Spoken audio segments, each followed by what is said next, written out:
Hey guys, and welcome to Quality Shot. And this is going to be a pretty somber video, to be perfectly honest with you, because Jo-Wilfried Tsonga has announced his retirement. I know he announced it a few days ago, but it's taken a little bit of time as well to actually process the whole situation. And I think a lot of people, if you're a bit younger, quite a bit younger than me, I guess, and you're just starting watching tennis, you might not know who Jo-Wilfried Tsonga is, but I think anyone around my age and kind of in their 20s, etc., or late teens, they'll be aware of him and aware of him in a big way. I think he was and is one of the most exciting players of the generation, in a generation which, of course, has had the big three. He is one of those players alongside others who really was a shining light in the generation. He was someone who just brought entertainment. Everyone talks about Nick Kyrgios now. Jo-Wilfried Tsonga was like that, to be fair, in terms of X factor and entertainment value. There wasn't as much, I guess, as in terms of the umpire confrontations, etc. It was more just this kind of wholesome, positive energy, generally, to be perfectly honest with you. And I love Kyrgios, but I think Tsonga was a different animal in that sense, and he will be remembered for that fantastic celebration, of course, after winning. I mean, at Wimbledon, I've watched so many games and matches with him involved and so many fantastic affairs with Jo-Wilfried Tsonga in them. And he's beaten the big three. He's got to a Grand Slam final. Unfortunately, didn't manage to get over the line. He's won Masters tournaments. I mean, he is the most decorated French player since the Open era. And that is just incredible to say. It really is. He once was ranked number 5 in the world in 2012. It really is incredible. I don't know. I just think that the ATP Newcomer of the Year he got in 2007. In 2008, he rose to fame by reaching the final as an unseeded player, right? In the 2008 Australian Open. He beat Nadal, who's number 2 at the time, 4 seeded players, including him. Won his first Masters title in Paris that year. Reached the final of the ATP Tour Finals in 2011. Summer Olympics, he won a silver medal with his partner, Mikhail Lodra, and then also won his second Masters title at the Rogers Cup in 2014 Canadian Open. I mean, he's someone who you could say is just, I don't know. I don't know how to describe him. He was just, I don't remember a single person not being excited to see Jo-Wilfried Tsonga play between the years of 2008 and maybe 2015. He was just that exciting. And when he kept on then getting injured for the last few years, it was, for me anyway, a massive, massive disappointment. And it's not his fault. It's just one of those things where you just think, damn, I wish I could have seen more of him because he has and was that exciting. He's won 18 singles titles or career titles in singles. I mean, the semi-finals of the French Open twice, Wimbledon semi-finals twice, quarterfinals of the US Open twice, and of course the final of the Australian Open once as well. He is one of only 3 players, including Thomas Berdych and Stav Wawrinka, to have major wins against each of the big 4. So that's major wins as in terms of beating them at Grand Slams as well. So that is really impressive. And he was always a very, very dangerous player.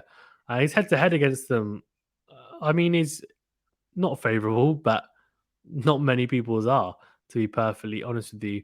I mean, 12-6 is what Federer leads the head-to-head with those two. That's not really surprising, to be perfectly honest with you. Just how good Federer was. He was in his heyday at that point. 17-6 to Djokovic. They played quite a few times, of course, as well. Yeah.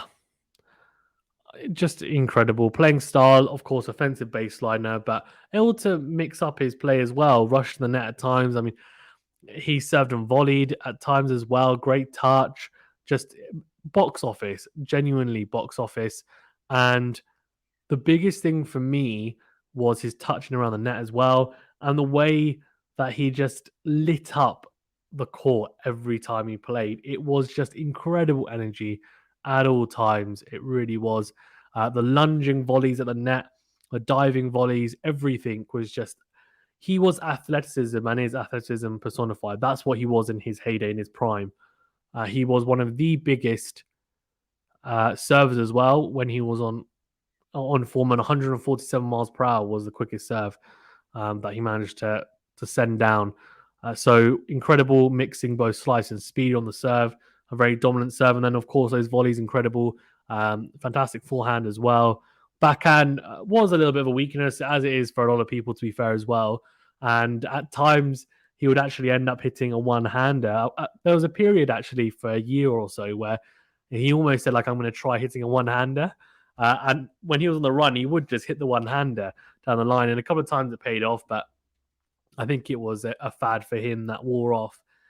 But he is, yeah, what I would give to see him in his prime again against anyone, just diving around the court like he used to. I'd pay a lot of money to watch that. I really would. Really underrated player for me.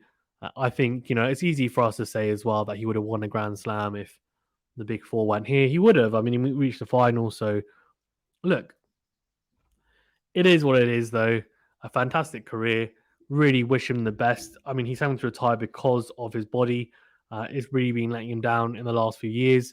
He's going to be turning 37, I think, pretty soon, or 38. So, look, I mean, he's creaking really to the finish line here. It's unfortunate because you would expect everyone and hope, even, that people will be able to retire on their own terms. A lot of the times, though, it isn't that. It's their bodies who retire the players for them. Anyways, that's all from me. Let me know your best Tsonga moments of his career. Any moments that stand out for you? Is there a specific match that you watched and you thought, wow, that was incredible. I loved watching that. And if not, what characteristics do you attribute to Tsonga? What was so amazing about the way that he played? Did you think he was amazing? Maybe you didn't. Maybe you thought actually he was overrated. And to be fair, that's a very, very controversial opinion. But if you did, let me know why. Let me know what you thought of him. So, yeah, incredible times.